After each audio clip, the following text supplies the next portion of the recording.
Hello and welcome to NARC Live on Wednesday the 18th of August 2021, coming to you live from Norfolk on the east coast of England with Tammy M0TC. Hello. And me, David G3YPP.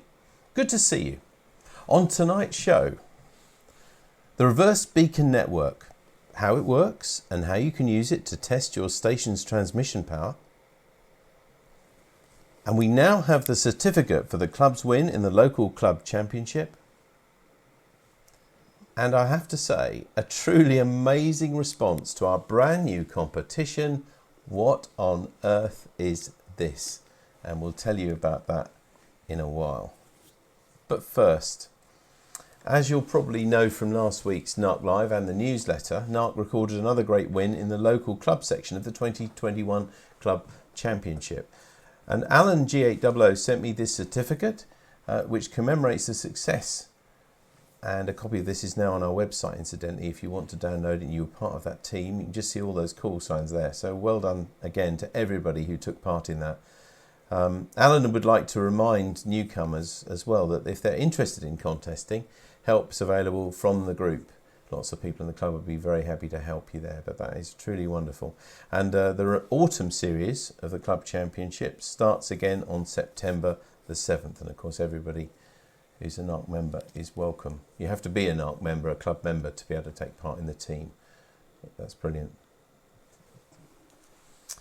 Now, as you may know, if you heard watched the programme last week, you know we talked a lot about the club's future in terms of whether it should be online, whether it should be in person, and all those sort of things, what we're going to do from now.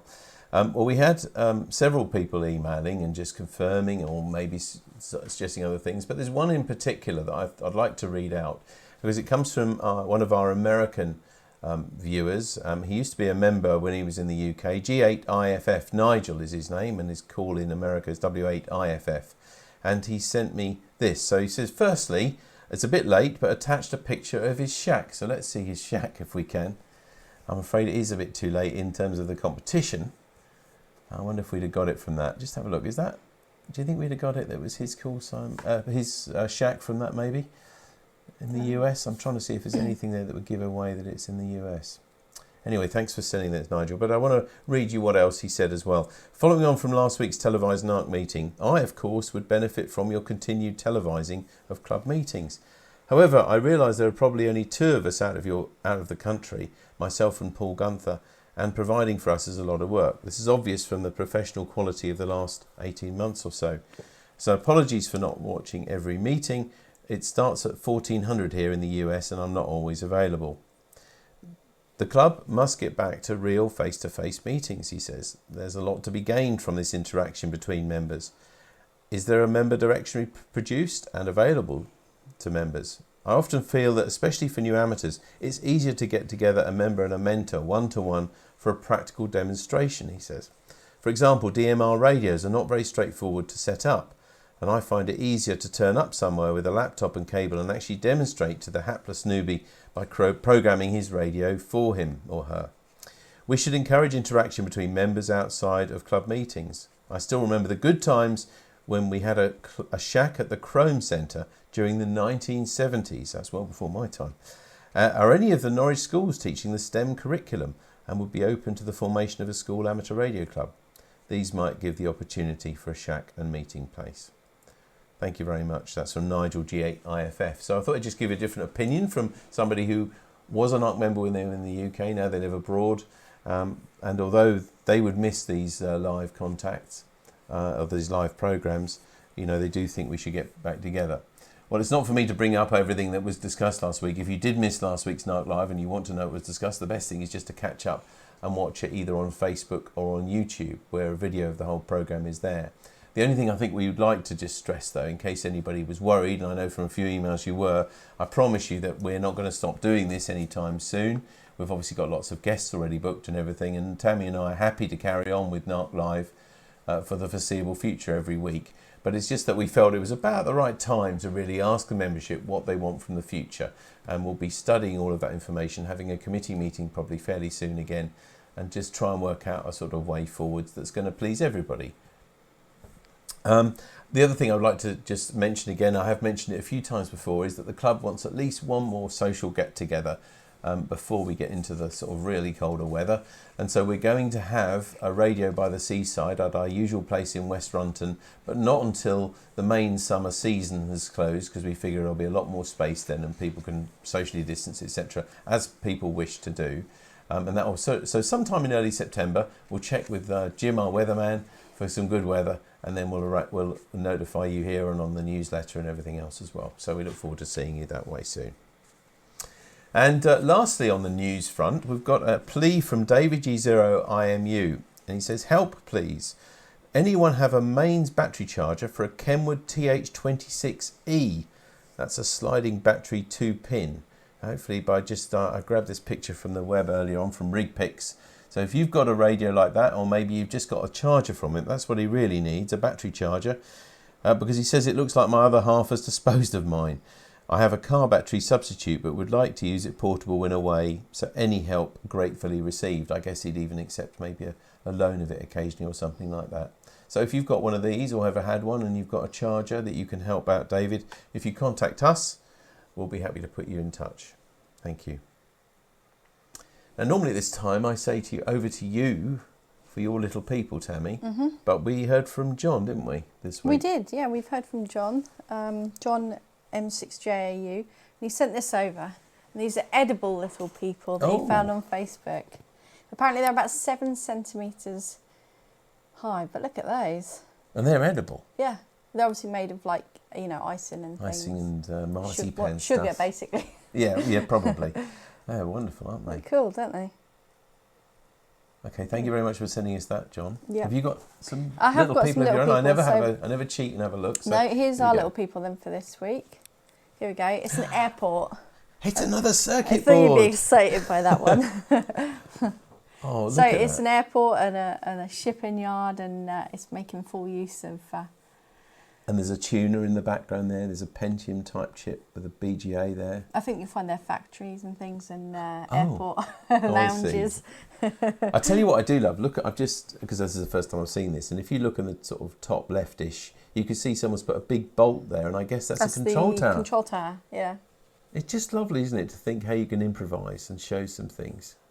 And that's based on a motherboard. Brilliant stuff. Yep. Thank you very much. Miniature-calendar.com. There's a new one of those every day, and Tammy picks a selection, but if you want to see some more, then go to that website. So what have you been doing? We didn't get too much news this week, apart from, as I said, quite a few people commenting on what was discussed last week. So don't forget to keep in touch. We always welcome your emails and your pictures and everything else. Is this address? Here we go. Radio you want the email address? Radio, not that address. radio@dcpmicro.com. Will get any message to us at all. So let us know what you've been talking about. I was just looking what Donard had commented, actually. Oh, he's on BATC, and he says, Nigel has a Gurkha kukri over his desk. Would that have given us a clue? It wouldn't have given me a clue. I'm not sure what that is, to be honest. To be honest. No. Oh, okay. And Paul is actually on Facebook has said, "Hi all, yes, I recall Nigel also going back to the 1970s when we were members." That's Paul G3VPT. So, okay. Now it's that thing now. It's that thing, that new thing, that competition. You know, we had this back, in our minds for some time. I must admit, we didn't tell you what it was until we'd really run out of those last shacks, and we just thought this would be quite nice. What on earth is this? That's what it's called. But we weren't prepared for this response. It's fantastic. Thank you ever so much. We've obviously hit a right nice nerve here, haven't we? Anyway, let's show you, if you haven't seen the newsletter and didn't watch last week's show, let's show you what this thing is. So this is, what we're calling it is, what on earth is this? It's either the name of this particular thing or what it does or whatever. And we asked you to send the answers to us. And we had a few, didn't we, Tammy? We had quite a few, didn't we? We also put it on our Facebook page as well, by the way.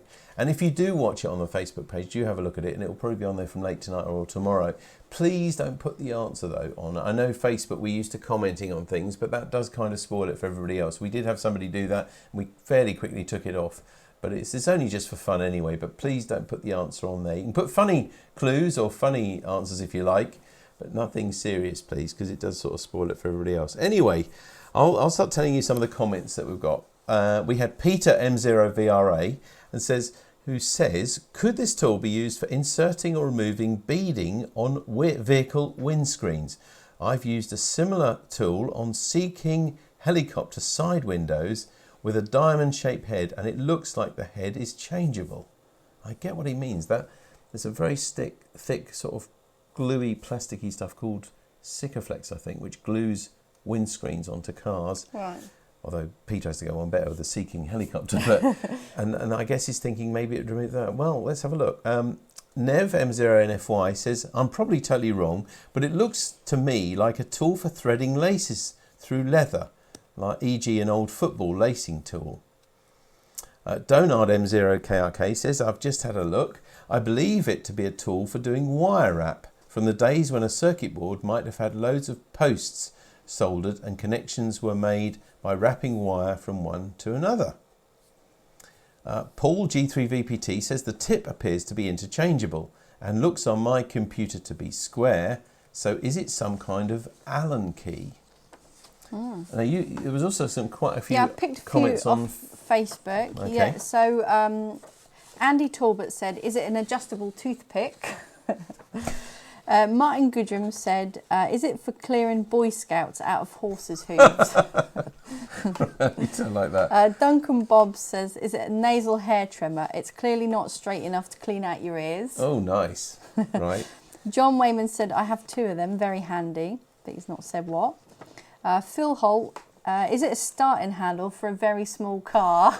I like and then that Paul one. McGee said, "I have one or two of these at work." Okay. I've just looked quickly on our tool. Is it a tool for wire winding on the seal on spud bags? Spud I bags. see. That's from Julian. Yeah. Says that was that. the only one. And also on Sunny says... No, I think that was to do... Sonny's talking about the... Oh, right. The other thing, the Gurkha thing. He said he thinks it's a knife. Anyway, that was in itself, those people that we just read out, that was a great response to a competition. But we had rather more than that. We did. Quite honestly, I started this early this morning, very early this morning, about 7 o'clock in the morning, just going through all these answers, because these are all the people that thought it was a thing called a deburring tool. Let's have a look. For example, these are the people that wrote and told us this. Steve G3EVA. Tom Miller. Mike G8EY. Tony G0MQG. Mark M0YCT. John M6JAU. Tony M0TDK. Martin G3ZQU. John 2E0TWQ. Rodney G0CBO. Mark G0LGJ. Leslie G0CIB. Scott M0BLH. Chris G4CCX. Nick M0HGU. Mike G4KQY. Merv MI0TMW. Steve M0HET. David M7BLX. Bob G8SDU. David G3VSJ. Ken GM4JMU. Kevin M0KKM. And John G8VPE. Wow. That's a lot of people. We have never had that. There's 29 people, plus those people on Facebook responded. That's fantastic. But let's find out really, what is this thing? It is a deburring tool. So well done to you. I think we had 24 people or something guess it right, which is fantastic. And well done to all of you others who entered, and I could see where you were going with it, and I love some of the funny comments as well. We've just had another comment which came in, I think, just before we were talking, or while we were talking. Ray said, "Is it a tool for finding the centre when milling?" And then Paul has come back, because he was one of the ones that knew what it was. A deburring tool after machining metal and plastic. So that is the answer. It is a deburring tool, but I love some of the other ones. And I'll tell you what, the one I really thought was quite credible was the one that, was it going to take out the plastic that holds a windscreen in? Because I've seen them when they change a windscreen. It is a similar tool. But that's what it is now. Around. We're not going to be able to do this every week, but this was our mystery object. So we're going to do something we've not done.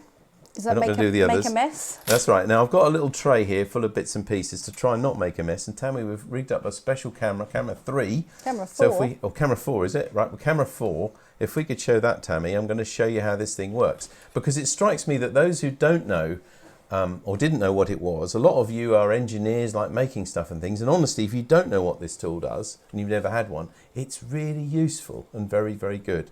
So this is a little bit of steel. I just robbed our workshop a few hours ago, basically. This is a little bit of steel that's been cut. It's got a hole in it.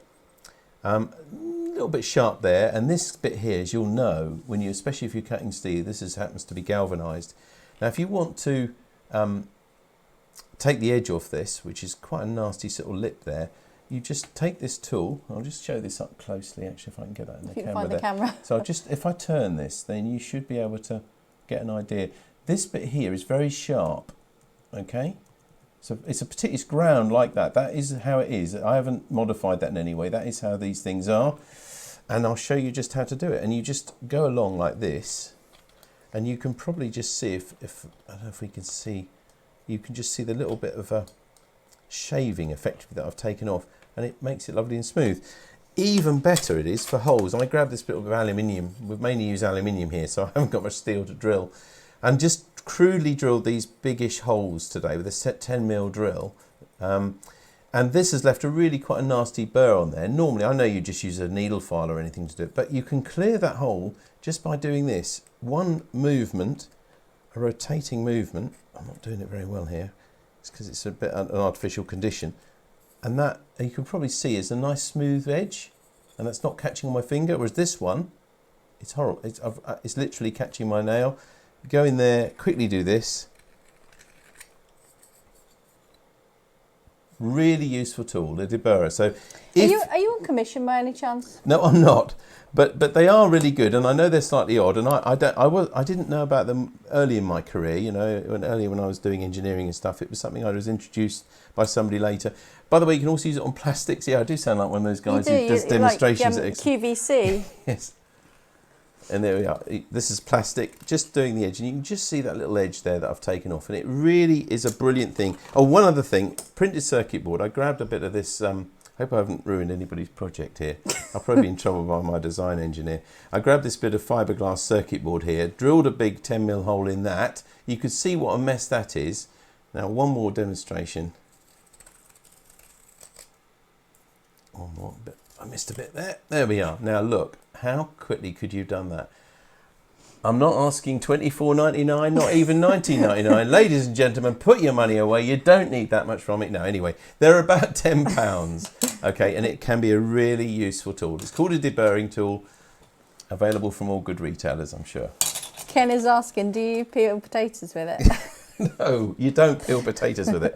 I think we better move on because we're going to be very late for our guest tonight. We are. But anyway, can we see something other than my hands on telly, please? Yes, we can. Thank you very much. Why don't we actually go and see the new thing for this week? Okay, so this is the competition for this week. Now that looks mean. I know it does look mean. I'm really worried about this one. But we're not going to give you any clues except to say, just to remember that everything we show is not necessarily a tool. So this isn't just about radio workshop type tools and things. So this may or may not be something like that. But what on earth is this? That's what we're asking. And this, by the way, came from one of you watching it. I'm not going to say who it is in case people try and message him and ask what it is. You just said it's a him. Oh, well, it could be a her. Anyway. That's the only clue I'm going to give you, really. Don't think they're all necessarily sort of workshoppy tools. Just think these are just mystery objects and things you've got around the house. And I think this is a lot of fun, but it also makes me as a squeamish a little bit. Isn't it you? Yeah, just a bit. So have fun. We'll put this on Facebook as before, and we'll put it on our Norfolk Amateur Radio Club newsletter and website. But don't forget, please, on Facebook, don't put a serious entry. Although if you want to guess, as long as it's clean, what that does, then you can put funny entries or comments like that on. Yep. Enjoy. Cool. Lovely. Right, I'll get my script back now. So that's the mystery object this week, what we call What on Earth Is This? If you can title your email What on Earth Is This, that helps me as well sort it out, because I literally had over 30 emails about this subject this week, which was brilliant, but it was quite a lot to sort out. Just to tell you then, before we get on to tonight's main event, what's happening on Norfolk Amateur Radio Club this coming week. On Sunday at 7 o'clock on GB3MB, it's the GB2RS News. On Monday, the 23rd of August, Again, with our guest host this week is Tim, M1MIT, for the Monday Night Net. That also is on GB3MB at 7:30 this Monday, the 23rd of August. And at 8:30, also on Monday, we've got the 80-metre CW net as well. And then next Wednesday, the 25th of August, it's this. Da, da, da, da. This is our second outside broadcast. The first one was very successful, I think, and popular, judging by all the emails and things. That's why we're doing it again. One thing to note from that, you might just see it from the small letters there, 7 p.m. We've got to start it earlier because obviously the weather's very different, although the sunset rather, and the sun and the amount of light is very different to when we did our first one in June. So we figure we've got to start at 7 p.m. So the programme starts at 7 p.m. live and the hunt starts at 7:15. Now you'll see from that picture there that the Bitterners, that was the Bitterners team, 3 of them, and they won the friendly. Now, they're a friendly club, and they're a friendly club. But are you, Norfolk Amateur Radio Club members, are you going to allow the Bitterners to win the trophy? Not that I'm stirring it or anything. We have already had 4 teams enter, excuse me, including the Bitterners, but we hope for lots more. So if you're a team of fox hunters and you're going to take part in next week's competition, I really do need to know by this weekend, please, because we have a lot of graphics and things. We want to make this one even better than we did last time so that people at home can follow what's happening. We'll be having, again, a live map update, but we'll have all the call signs and everything so you can see exactly where people are going. And, of course, being the trophy, it's also going to be a little bit more challenging. It'll all be legal and things, but it will be certainly more challenging than the friendly fox hunt. I'm allowed to say that, they told me, the foxes, all right? Okay. And just in case you have just tuned in and think, what are they on about fox hunting? It's not a fox hunt. It is all about a direction finding hunt, trying to find the team, which was actually the winners of the last one we ran a couple of years ago, who are going to be hidden somewhere in Norfolk. And a load of hunters have to go around and find them just by using direction finding equipment. And they can use really basic equipment or really extravagant, expensive Doppler equipment as well. And it's not always the people with the best equipment. In fact, the Bitterners, I don't think would mind me telling you that they've got a fairly basic setup based on our own DF100 kit and not a sort of expensive Doppler system. So a lot of it, though, is about strategy, map reading, and luck as well, I think, finding it, because they have to find the fox in the shortest distance. It's not a race against time. If this interests you and you've got the equipment and you haven't done it before, then drop us an email to the usual address.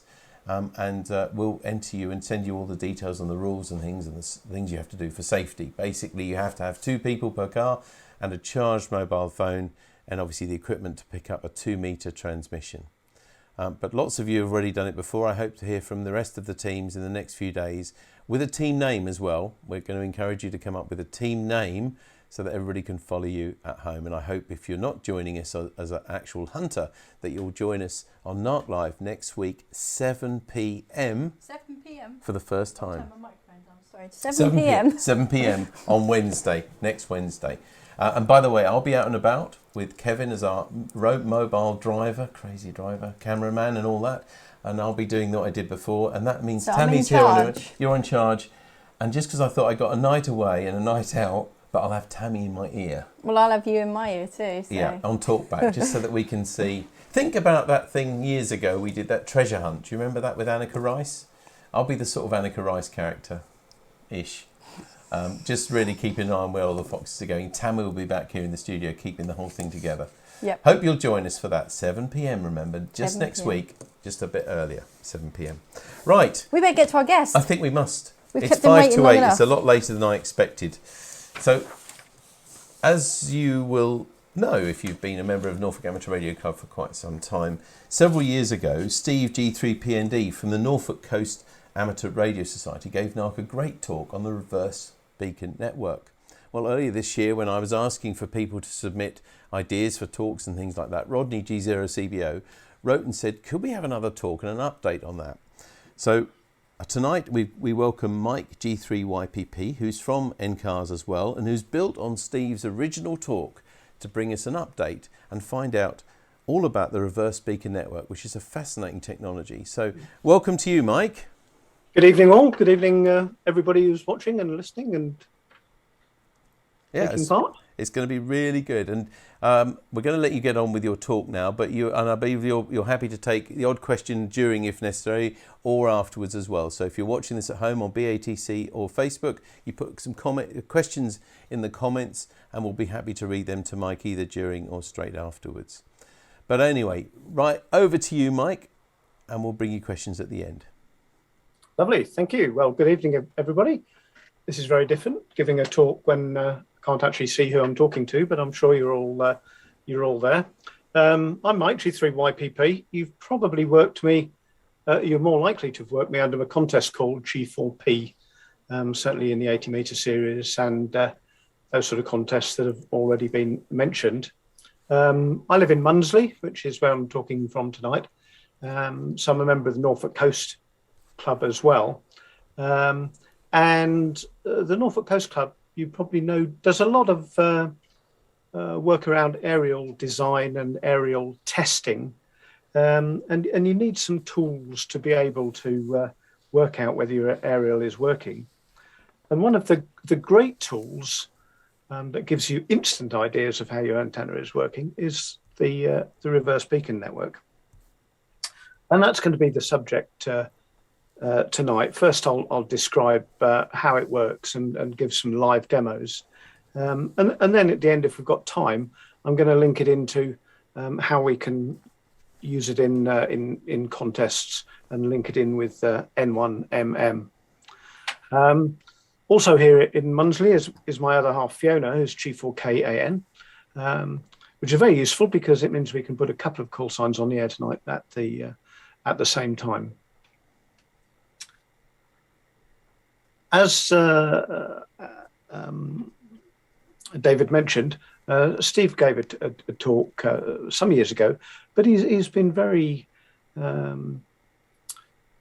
proactive in showing everybody how to use the RBN and doing some quite detailed analysis in results of contests. And it's one of Steve's analysis that I'm going to use tonight. And good evening to Steve if you're watching and listening. So I suppose the first question is what is a reverse beacon network? We're all familiar with beacons, where a station just transmits on a frequency, gives its call sign, maybe its location, some other detail, continuously transmits. And if we can hear it, we know that path is working. It may be on 2 meters, it may be on HF. And beacons have been around for many, many years. And we go, yes, the path is open. What, of course, that doesn't tell us is whether that same beacon would hear us if we were transmitting, or a station close to the beacon would hear us if we were transmitting. And so the reverse beacon network was born, a network of receivers which listen out, initially just on CW, but now other modes are available, decodes your call sign, and then reports your signal via the internet to a central network. And that is the reverse beacon network. Lots and lots of stations around the world, approximately 200 on every night. And of course, they run, like many of these stations, by amateurs like ourselves. Might have a spare rig, might have a spare computer sitting away in the corner and use it for the benefit of others. So many of the skimmers, as we call them, will be on 24/7, 365 days a year. But there are pop-up skimmers which come up every now and then as well. So I've used a term there, skimmers. What does all this mean? Let's have a look. How are these spots produced? The key is a piece of software called CW Skimmer by Freet. It's commercial software, and it's probably not cheap in the scheme of amateur radio software. It's currently $75 a shot, but you do need to pay for it and register it if you're going to use it. So already we can see these skimmers have a cost to them. They will whoops. Go back to that one. Sorry, control button. They will decode in a similar way if you've used FL Digi for decoding PSK or FT8, WSJ-ATX, decoding FT8. You will see a waterfall with the Morse appearing, and the call signs that are decoded. Not just the call signs, of course, but anything else that gets decoded. And we can see QRL coming up here. And you might also get lots of junk. The first thing to remember is that CW decoding software is never absolutely 100%. It is going to cause a few little glitches every now and then. You may have used something similar to this, or if you've used you're on FT8, you know that using your normal shack rig, you're limited to a bandwidth of about 3 kilohertz. CW skimmer and the reverse beacon network really relies on a wideband receiver, typically these days an SDR receiver, so that the whole of the CW band is being received by one station the whole time. Within the software here, and I'm just going to raise a couple of interesting points. Within the software, you can set your passband of 48, 96, or 192 kilohertz. Running at 192 kilohertz, you need a pretty powerful computer and a pretty powerful SDR receiver, although most SDR receivers are powerful these days. So a lot of stations, if you can see here, if I can get my laser printer there, a lot of stations will have their skimmers set at 96 kilohertz receiver passband. And because of a few sort of idiosyncrasies in decoding, that is really a workable bandwidth of about 91 kilohertz. So the skimmer operator will set up his skimmer to receive from the bottom of the CW section going upwards. So here's a tip: always operate in the bottom 91 kilohertz of the CW section. You will guaranteed then that most of the skimmers will pick you up, and quite a few will not. So that's a tip if you're really using the RBN. Again, we know that CW software is not 100%, and it doesn't work terribly well on hand-generated Morse. Now, I know some of the club members will be jumping up and down because their hand Morse is as good as machine-generated Morse, but that's certainly not the case with my hand Morse. So the RBN has a much better chance of decoding you if it's machine-generated Morse. What does it upload into the network? Well, it can upload everything it receives. That would be absolutely pointless, so it doesn't. The owner, the sysop of the CW skimmer, will set it up to upload strings with a CQ call in them and or test. So here's the clue. When you send your CQ call, you need to send it a couple of times. CQ, CQ, call sign, and then the word test. And that is how the skimmer, the RBN, is optimized for making sure that it gets uploaded. So each and every instance of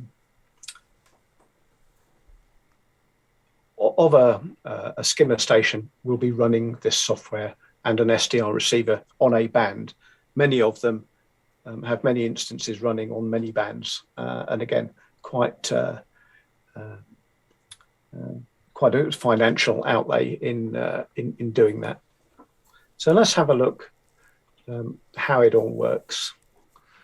So here's my receiver at a station somewhere running the skimmer software. That goes through another little piece of software. It's called an aggregator, but we don't need to worry about that. That is uploaded over the internet into the RBN database web server. And we don't see that happening, and we don't need to see that happening. So all the spots from 200 odd stations are all coming into the database web server. That database has been running since 2009. So all spots since 2009 are available on the Reverse Beacon Network servers. So if you want to do some analysis, particularly of a contest or whatever, you can go back a long time. You can set the date, and we'll see how that works in a minute. I mentioned at the start that this network started with CW, but now you can get RTTY, FT4, and FT8. RTTY signals are uploaded in exactly the same manner using a piece of software called RTTY Skimmer from the same company, Afreet, and that's a bit cheaper. It retails at $50 US. And there are a lot of those, and more RTTY skimmers coming online. So they get fed up to the database servers. WSJTX, relatively recently, in the last year, 18 months or so, can be used now to upload FT4 and FT8 spots into the RBN network. Again, it goes through the aggregator onto the servers here. So we've got all these spots, many of them in the last CQ Worldwide contest. CW spots were coming in at the peak, was 100,000 spots an hour, which meant during the contest, 2.6 million spots went through the RBN over a 48-hour period. That's an awful lot of spots going into a database, and it's a big database. How do we access it? Well, the simple way, which I'm going to show you in a minute, is just connecting in via a web interface. And I'm going to demonstrate that to you live, so we don't need to talk more about that. The spots are also sent out to Telnet servers. And I know many of you in the past will have been used to perhaps connecting direct to these Telnet servers and wondered why N1MM has suddenly, probably a year ago, started putting up a nag screen saying you shouldn't be doing this. Connect to a cluster, a DX cluster, which is getting Telnet, getting RBN spots. And hopefully by the end of the evening, you'll understand a little bit more about why that is the case and not connect direct to the RBN Telnet servers. Everything that comes in here comes out to the Telnet servers. So if, for example, when I transmit in a few minutes, 20, maybe 30 skimmers report my signals, all of those 30 signals will come to the RBN Telnet servers. And if you're connected direct to the Telnet relay, then you'll get my spot 30 times. And you don't need that if you're just going to get the frequency and call me in a contest. So connecting via a cluster significantly reduces your bandwidth, and it significantly reduces the load on the Telnet servers, which is good as any to do it. So users, all the members of the club, connect to a cluster node to get the spots, or connect to the web interface. Is everybody happy with that? Not baffled you all with? I haven't had any questions or comments yet, so I think they're watching intently, Mike. Everybody is baffled. So let's see it in action. So I'm just going to go out of presentation mode here, and look at my web browser, fundamentally, and the URL for the Reverse Beacon network is just www.reversebeacon.net. And that pulls up, actually, I'll just go to the page. It brings you to this page here, which has got a little bit of information about the the RBM, but we can skip to the main page. And hopefully this is a big enough size that you can see. I know some of you might be watching in with iPads and the like, but we're on reverse beacon. Can I just clarify one little thing, Mike? I know earlier on in your talk you mentioned that some of the software is chargeable for the things like the skimmer. But to do this, what you're doing now and everything, because people to often have a play around or anything, they can do this for free, can't they? Yeah. There's no charge. No, the chargeable software is the software producing the spots at the skimmer. Yeah. Thank you. Yeah. No. This is all free. So we're looking here at the page, which is showing all the RBN spots as they come in. And if I just put my cursor on AA3B, you'll see all of the instances of AA3B are highlighted just to make the point that everyone that comes in gets sent out again. So we can see who the spotter is here. And you see it refreshes quickly, and it becomes almost impossible to use because there are so many spots coming through. But if I highlight K3WW, you'll see all his spots and the skimmer that is spotting him. That's a bit rubbish. So we can filter, and there's a little line here, no filter selected, showing all spots. So if we click on that, we can open up the filter page. So we can either filter on the DX station, so you can look at your own call sign, or we can look at the spotter.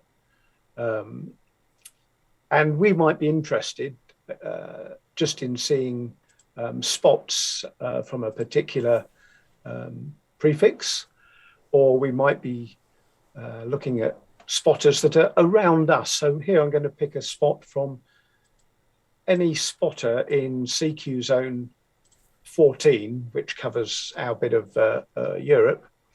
And we might want to limit it to one band. So let's have a look at, say, 20 meters. So now we're only going to see the spots here from zone 14 on 20 meters. Proceed.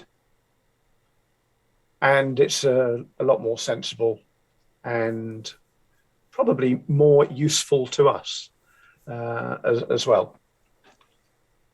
We've got a little line up here just on the side. It says there are 171 skimmers online at the moment. So I suggest there's maybe 20 odd that are offline. You see up to 200 odd skimmers at any one time. So 171 skimmers online at the moment.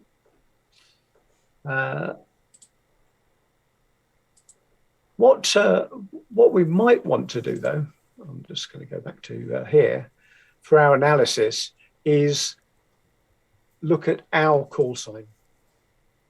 So if I put in Fiona's call, G4KN, as the DX station, I'm just going to look for the spots, the recent spots from G4KAN.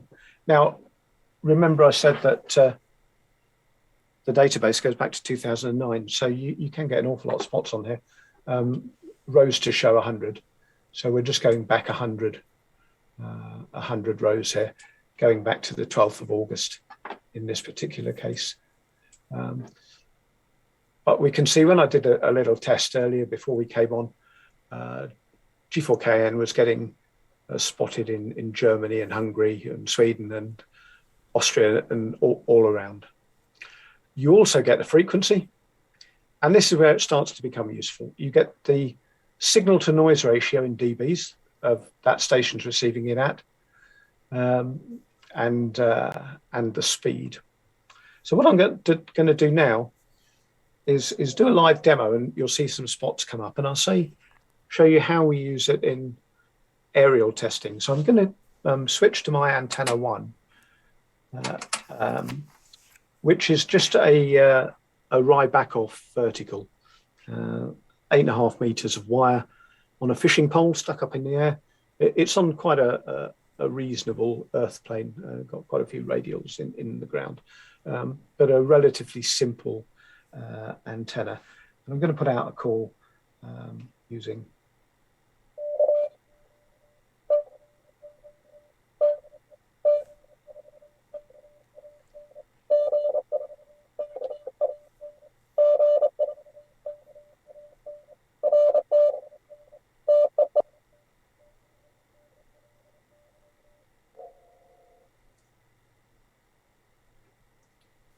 And if we do a quick refresh on there, whoomph, we've got a lot of skimmer spots. I think that's the last one at 19. So you'll see good signals into Germany, 13 dBs. The strongest signal there, 21 dBs, 20 dBs, 23 dBs from SE5A. My favourite station in contests, Machine Gun Man, SE5A, just lots of dots come at you quickly. But you can see the skimmers here, all the reports. So that's using the Rybakoff antenna. Interesting. Scotland was the lowest reception. Yeah, very very low. One there in Switzerland that's a bit low, and Germany, but Scotland. And we'll look at that when we look at the contest analysis a little bit later.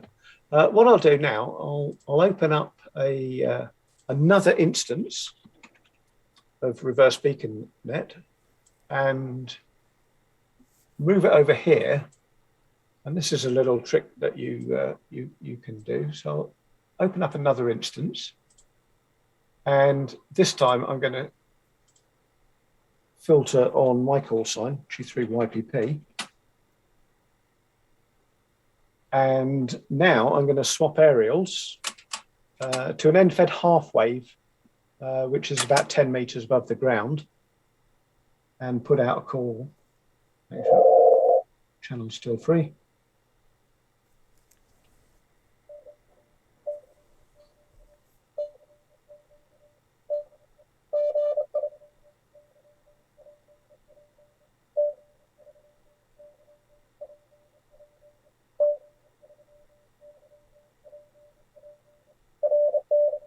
While that's happening, Mike, I'll just explain to people at home, it's not something you can hear, but one of the clever stuff this Zoom software does, it does to protect from feedback, audio feedback. It does sometimes cuts off things. So if you're only hearing half bits of Morse there, don't worry, the actual full Morse is being transmitted, but it's the broadcast software that we use to link and put all this through a mixer that's losing a bit of it there. So what we can see here, we might just refresh, is we've got fewer spots come in with the half wave, but that may just be a time thing. So that's an interesting little bit. This time of night, around Europe, the vertical is working better on 40 meters than the end-fed half wave. As we can see that, and we want to try and find a skimmer that is picking up both aerials. I mean, you've got twice as many reception on the other side, haven't you? On G4KN, you had about twice as many. Yeah, exactly. It goes down to here, and on this one, and they're completely different skimmers, aren't they? Which is interesting and not expected. I'll just send out another one, another little burst of. Yes, Tammy said DK91P is on both, or IP is. Oh, right, that's all right. Yep, it is DK91P. Well done, Tammy.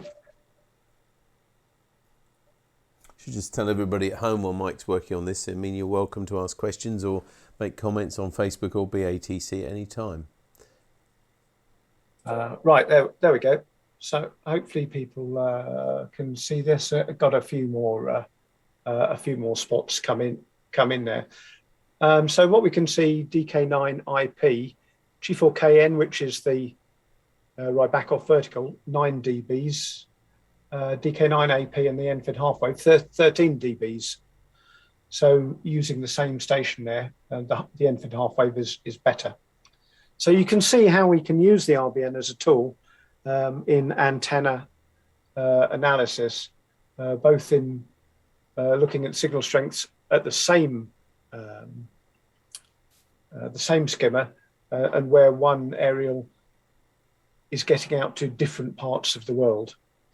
What we don't know, of course, is what antenna system. Well, I could find out by looking it up. And doing lots of web searches, but we don't know straight away what antenna system the skimmer itself is using. It might be a mag loop or something like that. So, but if it's the same skimmer, it will be the same for each reception.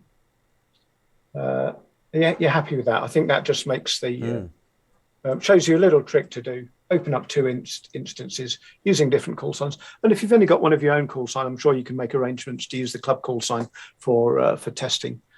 You can use a club call sign if you're a member of the club from your own premises. No problem with that, as long as you're a full license holder, of course. So we have little things to work there. Right. Moving on, what I'm going to show you now is how are we doing for time. I think we're okay. Just looking at what else is available on the website. There is a little bit under the about, a few articles to read if you want, about the history of the RBN, a little bit about the servers. So a little bit of background reading there under the about section, like any websites. But what I'm going to look at here is some of the analysis tools that are built into the website. You can download raw data if you want to, and I said it goes back to 2009. So we could pick a month going back to February 2009 and pick a zip file with every single spot in it. Historical, if you want to. We're not going to do that. What we are going to do is use the spot analysis tool, and this is very very useful. We're going to do it, and again, we can pick a date that we're going to do the analysis on. So that's today. We're going to select an area where we want to take the reverse beacons from. So we're going to look at Europe. That will bring up a list of all the skimmers. And the one I'm going to pick is the one Tammy spotted, DK9IP. So I'm going to pick that skimmer. And if we scroll down the bottom, we're going to add call signs to compare. So I'm going to add G3YPP, and I'm going to add that. And I'm going to add G4KAN. Have I put that in there before? No. G4KAN. I'm going to add that.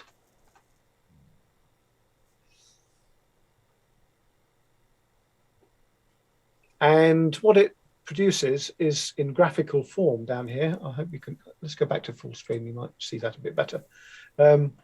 What it's produced for all the bands is when it's heard you. And we've only been on 40 meters and only over a short period of time from this afternoon to now. So I think G3YPP is in blue here and G4KN is in orange. And we sort of went through a peak where the Rybakoff was doing better, and then at the end the Enfield half wave was doing better. And if you do this over a period of time, 24 hours or whatever, you can see how different aerials are performing under different times as propagation changes, daylight changes, what have you. So I just wanted to show you there how you set up the analysis tool by choosing the skimmer, the spotter, and then you can add as many call signs as you like down here, which is what we're now going to go on to with Steve G3P&D's analysis of one of the 80 meter CC contests. So I'll close that down.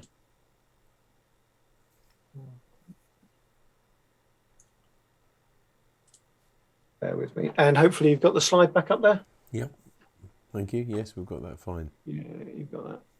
Just bear with me here. I just need to minimize the notes page so that I can I can see you again.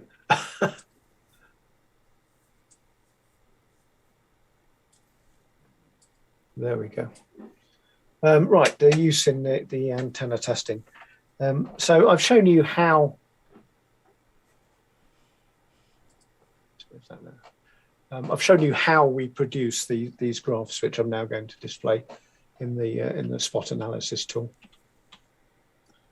And this is a one instance of the 80 meter CCs on the 10th of March.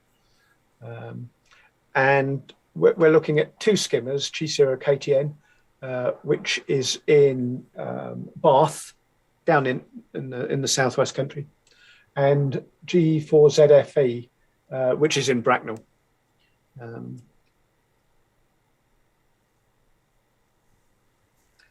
One a bit closer to us, one a little bit further away. And Steve has compared some club members, firstly with some of the higher scoring contestants in the contest, and then between club members, which we might find interesting. I think in this contest, Malcolm scored 168. Let me just go back through my get to the right page in the notes.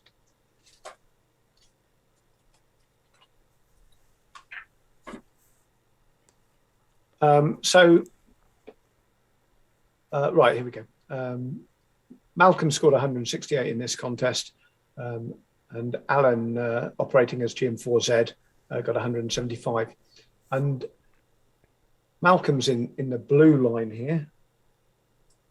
I hope you can see this, and Alan is in the orange line.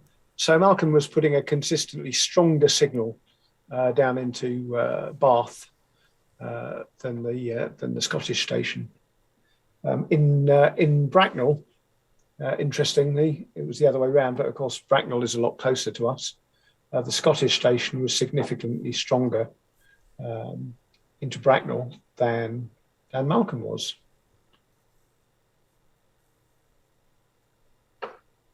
Comparing with Malcolm with John, G4RCG, John was consistently stronger down into Bath and Bracknell. So John had a consistently stronger signal over Malcolm there.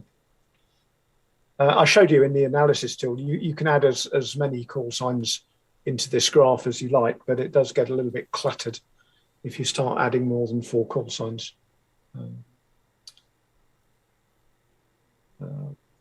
Peter, who was KRP, this shows another interesting one, because immediately before the 80 meter contest was CW Ops, and Peter was operating at 100 watts in CW Ops, and then dropped 10 watts for the CC, and you can see that drop in power there, boom, which we'd expect. So having been a lot stronger signal than Malcolm, he dropped down to weaker, and the same more or less into Bracknell. We have had a question, if I can just quickly ask you this, Mike, because it's relevant. I know you mentioned it at one point. Doug 20YWP, I think his call is. He said only full license holders can use this ? No. Anybody was using it. When I mentioned where the full license came in, I said if you want to use 2 call signs because you've got 2 antennas to test, you can make arrangements to use the club call sign at home. But of course, only a full license holder right. Yes. can use the club call sign. Yes, you did say that. So I hope that's explained that, Doug. But thanks for asking the question. No. Anybody can use. It's just that you could use. You'd have to be a full license holder to use the club call.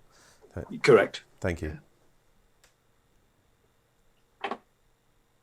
Or you could get somebody around to help you out, as long as there's a member of the club who's a full call holder there. You can do that. In fact, Roger and Malcolm, pretty evenly spaced down into Bath. although you do get these odd little drops here and there. That's when he lost concentration and had a cup of tea, I think. Yeah, I think so. And still made 154. Yes, exactly, yes. Interesting here, there may have been a glitch in propagation, because you can see a Roger down into Bath suddenly dropped in signal, and at the same time he disappeared completely from Bracknell for a few minutes. I don't know whether he went QRP all of a sudden, but it's just an interesting little anomaly there. I guess a contest is a good time to monitor it, because there's a lot of intensive and frequent transmissions. I mean, I guess, because although you can use it for normal use and if you're experimenting during the day, but with a contest, there's just lots of constant transmission to compare it with, isn't there? Well, yes. What we're doing here really is comparing club members' antennas and systems when they're on over a long period of time. You can, when I was showing it live, when I'm antenna testing, it'll show you at an instant in time that one antenna is better than the other. But what we're doing here is comparing two stations together over a period of time, and contests is when that happens, really. Another one here, I think you've got the hang of it. Malcolm was consistently stronger than John down into to Bath. Pretty even into Bracknell, shorter path into Bracknell. And this is me. Now, of course, this does in contests, it does rely on you running for the RBN to put you up. You've got to be calling CQ. So the particular contest that Steve picked for this analysis, I didn't run for very long. So here's me, G4P, but not as strong as Malcolm. Although into Bracknell, we're pretty it's very even, same, isn't it? Yeah. Pretty much dead on there. But we can see it. It only works if you've got to call CQ, otherwise the RBN won't. I don't know if it's an appropriate time to ask you this, Mike, but Rodney G0CBO says, can you explain a bit more why the RBN works better with bug keys rather than straight keys? Or is this down to individual sending styles? It's sending styles. It relies on the fact that, a DAR is 3 times as long as a DIT, and the spacing between them is correct. It's using an algorithm to hear a tone and work out whether it's dot, whether it's a dash, whether it's the start of a new letter, whether it's the start of a new word. So whatever. that's looking then for your CQs and the call signs then. And if it can't define those or be sure, I guess it just doesn't pick it up, or doesn't register it. It might register it incorrectly and send out the wrong call sign, which is why I say when you are. I'm going to come on to this in a minute on the contest bit, so I won't repeat myself. But it's the CW skimmer software decodes machine-generated Morse better than hand-generated Morse. Is the answer in a nutshell.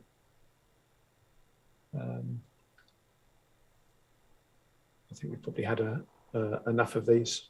Oh, well, Dick's in Hitchin, isn't he? So you would expect some difference there with between Malcolm and Dick, but both good signals. I think we've got the hang of what we can do with the analysis tool. And remember, you can do this any time you like. The spots are there for going back to 2009. So if you wanted to pick a date, any date, you can do it. You can redo this club contest if you want. While you've asked that, I'm not reading all the questions as they go, but while you mentioned that specific point, Pete Evans has come on and said the database goes back to 2009, but how can we filter for certain dates, please? Oh, yeah. Let me just come back to the You can leave it to the end if you like, but it's just that you specifically mentioned that then. Well, I thought it might did. be appropriate. So if we go to the spot analysis tool, the very first thing up here is pick a date. Can you see that? Yep, yep.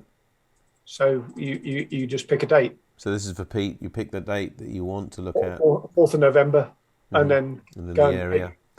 Pick the area, pick the spotter. Yeah, so the date is up there. Okay, thank you. Yeah, that's how we do that.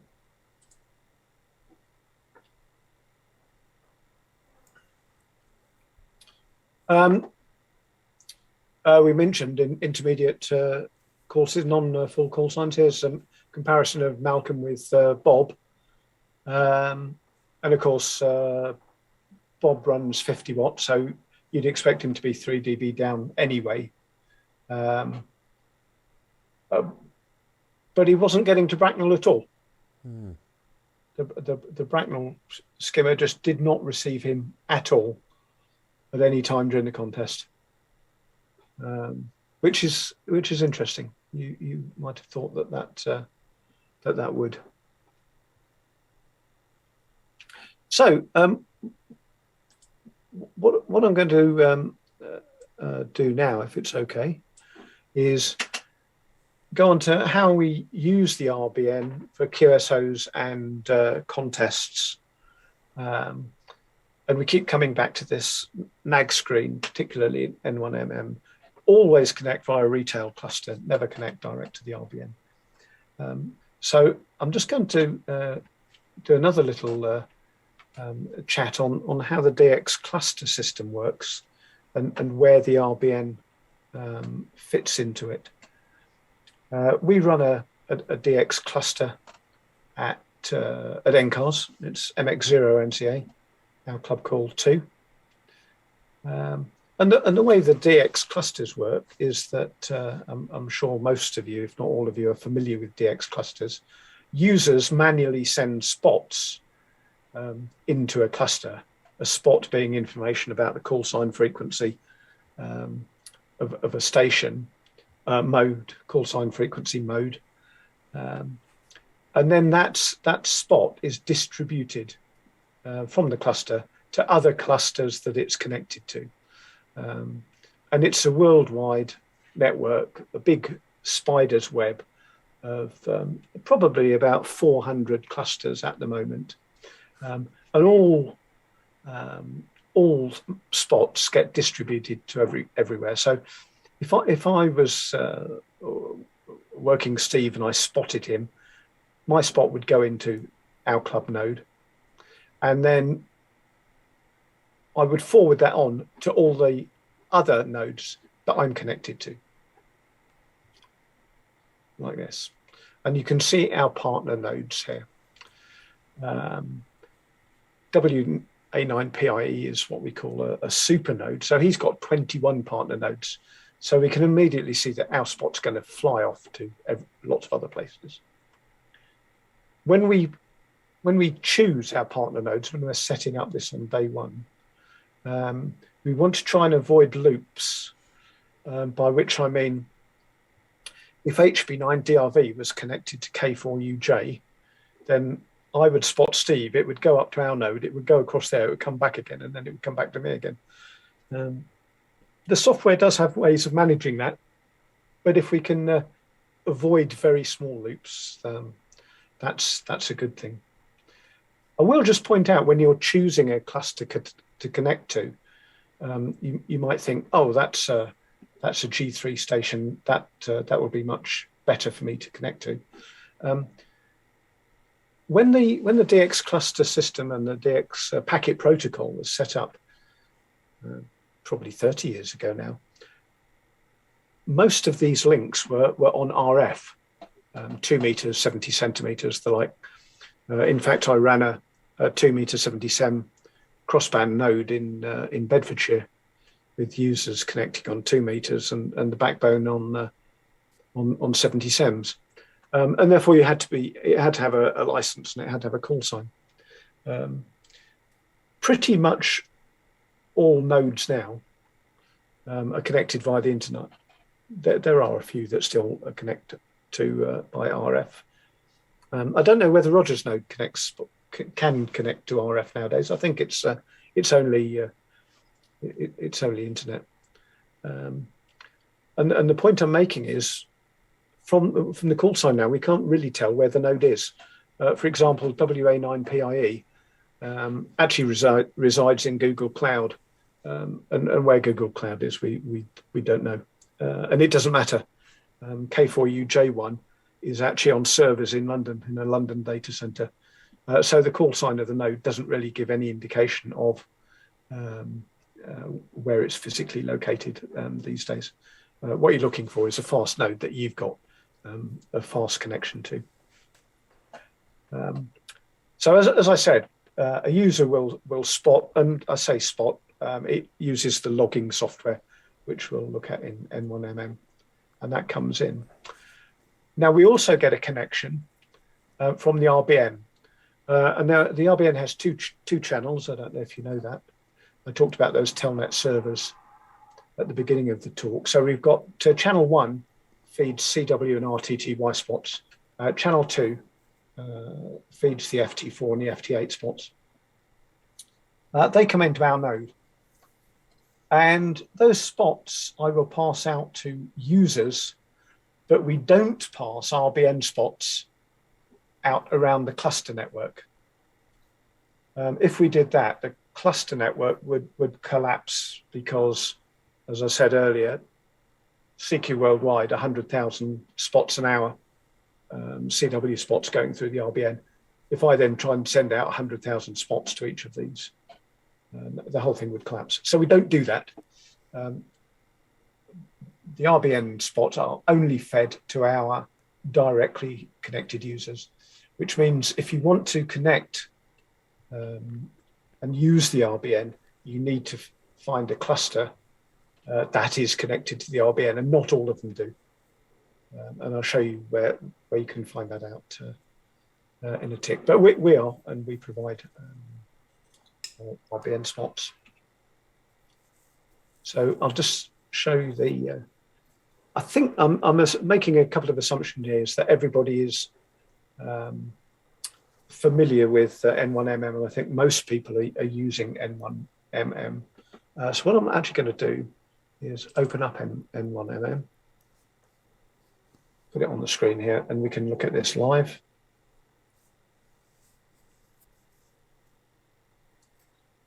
And we're all familiar with the telnet window in N1MM, where we choose a cluster to connect to. You can just pick one from the drop-down list. The drop-down list here is generated from N1MM. When you connect to the clusters, N1MM sort of remembers which clusters you use. You send a little signal to N1MM servers to say that I'm connected to whichever cluster, and it remembers it. And this automatic drop-down is generated from large numbers of N1MM users connecting to a cluster, and the percentage of time that it's available when they try to connect. So we're connected to MX0 and CA2 here. And all of the spots come in, and we can see at the moment we've got lots of CW spots, lots of FT8 spots. How do we know whether they're RBN spots or whether they're manual? Well, an RBN spot will have a little dash by it. And if I just go back to this slide, because it's not moving, we can see the DXter. So this is the spotter, the CW skimmer, and it's got a little hash sign. So that means it's a CW skimmer. This call sign here, OE1GTU, no hash sign. So that's a manual spot come in from a logging software or whatever. Another skimmer, another skimmer. The advantage we get using the RBN spots here is that we get lots of information. The 6 dB is the signal to noise ratio at the weakest skimmer. So that's quite a strong signal. The Q is a quality indicator. So the Q means the number of skimmers that are used to report this spot N1MM. So that's 2. So we've only got 2 skimmers reported that call sign, but it probably is the correct call sign. Z is the other zones other than ours that it's been received in. So we're in zone 14. So as well as zone 14 skimmer, it's been received by a zone 15 skimmer. Looking at this spot here, which is a skimmer spot, the weakest signal at any skimmer is 31 dB, so he must be packing a punch there. And we've got Q9 and a star. So the 9 means that it's been received by at least 9 skimmers. 9 or more skimmers have reported that call sign. So we can be pretty darn sure that that call sign is correct. And the star means that each of the skimmers has reported a very slightly different frequency. Very slightly different frequency. And the plus sign means that it's been reported over a long period of time. So he's been on that frequency for quite a while. Probably a special call sign of some sort. And again, received in zone 14 and 15. And this NM1I, again, quality of 9 frequencies. I'm only talking sort of 50 cycles here, but you know, it might just be slightly off frequency. He's been reported by skimmers as well as our zone 14 in 3, 4, 5, 15 and 40. So we're getting quite a lot of information about the station here available in N1MM. So if I just go back down to doing it live.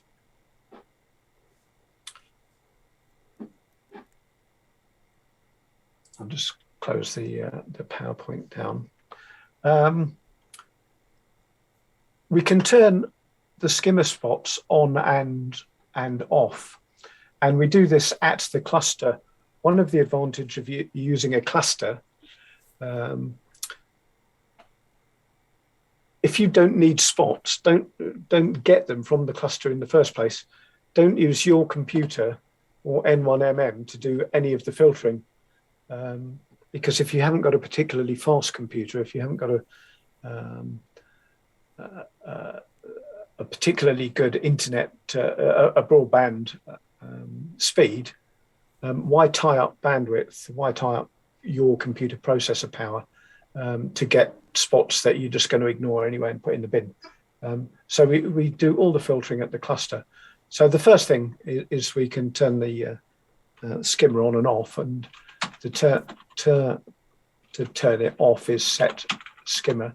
I wonder if I can just make this a little bit bigger, and then you might. Doesn't make the text bigger. So I've gone unset skimmer now, and it comes up and it tells me that skimmer spots are turned off. Skimming set to none, and then all of a sudden the skimming set RBN skimmers will stop. Now, when I turn it on, if I'm on a CW contest, I don't need all these FT8 and FT4 or RTTYs. So when I turn it on, which is set skimmer, I'm only going to turn on CW. Set skimmer CW. RBN skimming set to CW. So now I'm only going to receive the CW skimmer spots, not all the other rubbish that I don't know. I've mentioned, just go back to this slide. Getting spots that you're never going to use. From the RBN, every spot from every skimmer around the world is going to come in, and it's going to come out to here. I don't need to know that a station in Florida is hearing a station in Texas. It's of little use to me. It's just wasted bandwidth. So we can filter all that out and only get spots that we want. So within the cluster, we automatically, as a default, only send out spots where the skimmer is in CQ zone 14, 15, 16 or 20. In other words, our western part of Europe. A user can change that default if they want to, but you don't need to really. And that applies to user spots as well. So you will only see spots where the manual spotter or the RBN skimmer is in Western Europe. You're not wasting bandwidth, and you're not wasting your processor time.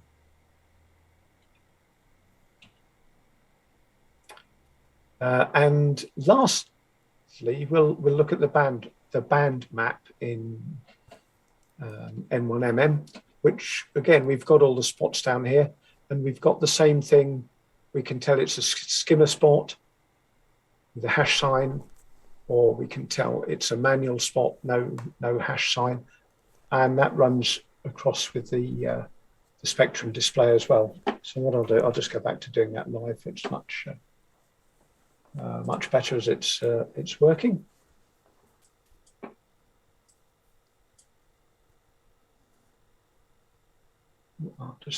In fact, I can just dump that over there, get rid of that.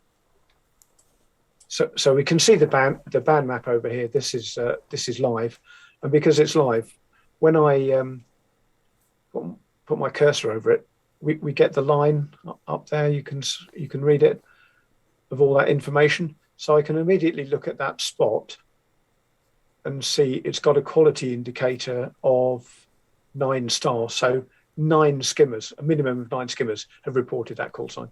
We can be pretty certain that call sign is correct. This one is a Q4. Again, that's pretty good.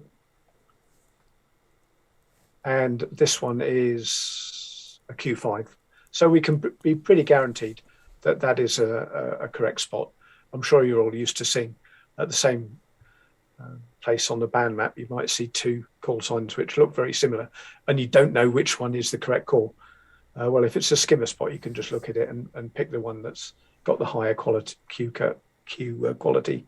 And I'm sure you know that if you click on the spot, if you want to delete that spot off your band map because it's false, if you go Alt-D, it just deletes it, and then you won't see that again. It just clears things up a little bit. And we've got the same up here on the pan adapter display with the call signs. So just by finishing off, not necessarily RBN related, but the top tips for the contesting working people. I'm sure you know that if you're clicking on call signs up and down the band map, there's a much quicker way of doing that. If you just go Control up, it goes to the next spot higher up in frequency. You can see it moving up, just jumps to it automatically. If you go Control down, it just goes down the band to the next spot. That's a much quicker way of moving up and down the band map. And it jumps, these ones in grey, which I can't work. I've either worked them before or are not available in this contest. It'll miss out the unworkable spots when you go up there. And then in the pan adapter display, of course, I'll just go back. Of course, in the band map, clicking on spots, there's no guarantee that I'm actually hearing that station. It's been spotted, but and the spotters in Western Europe doesn't mean that I'll hear it. Whereas on my pan adapter display, these are signals that I'm actually receiving, and each signal has a red dot at the bottom. That is a signal. And again, moving quickly between signals on the pan adapter display, you go Shift up, will take you to the next red dot on the pan adapter. You can probably hear these if I turn them on.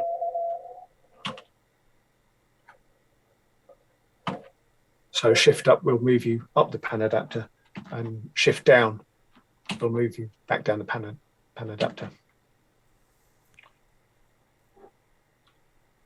And I think, and the last message of the day, so that everybody gets the manual spots, there's a little box to tick in the configure box of N1MM when you set it up. A line here, automatically spot new search and pounce QSOs. Please tick that box, and then when you have a QSO, it's automatically spotted, and everybody else can benefit. If we're using spots, we should spot our search and pounce QSOs as well. And I think that is it. I was going to just advertise our club web SDR, but it's offline at the moment, so I can't do that. Okay. And I think that's it, David. All right, Mike. Well, I think we need to let you have a little drink and a bit of a break. We had a message from, I think it was John20TWQ, says he was having blurry pictures, so I apologise if you're having problems there. We obviously can't monitor and see what you're seeing, but we hope it's not detracted from your entertainment too much. I would just point out at this moment, though, just to let you know that we make a local digital recording of this programme here, and then that's what we upload to YouTube. So if there are any problems on the night with, say, Facebook or BATC, then you may be able to watch it again using the YouTube upload, just to let you know that. We have got a couple of comments for you, Mike. Firstly, Roger G3LDI, who's watching on BATC, says, the GB7 RDX is internet only, as is my BBS GB7 LDI. So it is only internet. Yeah. Not radio. And I think we had another question here. So if you have got any questions at home, this is a good time to ask them, either on BATC or Facebook, because we're coming toward the end of our evening, if not. Roy Reeds comes on and says, still use paper log with valve radios, but I do use reverse beacons, with a smiley face, he says. That's on Facebook. Excellent. So this is, so just to recap again, because I think there may be people just a little bit confused about possibly, it's free to use, this software, isn't it? Completely free, and you can be any level of license. Yes, to watch this and find it a useful tool. I mean, you're obviously a keen contester yourself, but do you find it useful in regular use? And as you say, your club is very interested in antenna design and experimenting. I presume it's invaluable for that sort of thing. On a day-to-day when I'm operating here at home, yes, I'm connected. I'm getting the CW spots and what have you.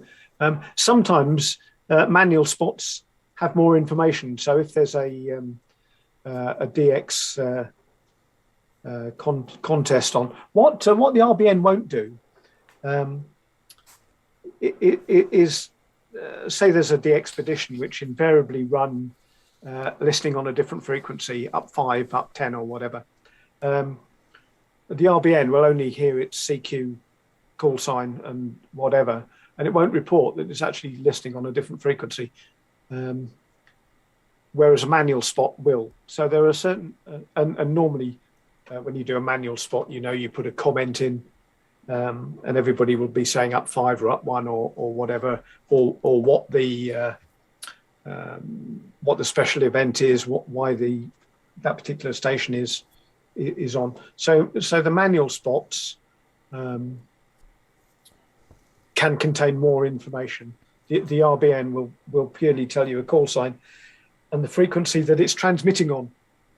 You then have to listen to it, and you'll find out that you need to operate split shift or whatever. Okay, thank you. Got a message, nothing to do with your presentation, actually, just about that quality issue that may have been broadcast. Mike G3YPP said that I got a very blurred picture around 10 minutes ago, but it restored after a refresh. That was on Facebook. The other thing, of course, if you're watching on one of those, Facebook, you can always hop over to BATC and watch the program there as well. Another comment now from Tony M0TDK and says, are cluster nodes free to use? Yes. Okay, so they're free to use. Right, so if there's any other questions you've got for Mike now, this is absolutely the time to ask it. Otherwise, we're going to let him relax with a drink and we'll be off home as well very soon, if not. But it does sound a really wonderful bit of technology. Another example of how amateurs have worked together to produce these sort of information that, I mean, I bet would even the commercial broadcasters and things like that probably don't have quite such useful tools like this. It's a great example of collaboration, isn't it?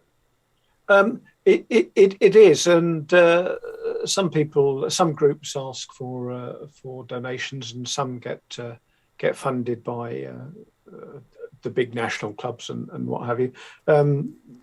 When you think that, well, we said there were 200 skimmers online tonight. Every one of those is just somebody that's donating his receiver, his SDR receiver, his internet bandwidth, his computer, for the benefit of everybody else. Mm. Yeah, Roger's just come on as well and said the details of his is free to use, of course, and it's this is the address if you're not on BATC to see it there. It's cluster.g3ldi.co.uk and it's port 7000. Roger says. So I think that pretty much is it. I think a lot of people ask you questions during the talk, Mike, and that's probably where a lot of it came from. And I hope a lot of people now are going to try out the reverse beacon network because it's invaluable for trying antennas and maybe even just small tweaks to antennas and things. Probably ideal way of measuring the difference that you could be making. It does come into its own when you put a new antenna up, or it might be a new rig, or you've even soldered a new patch lead together. Change your equipment.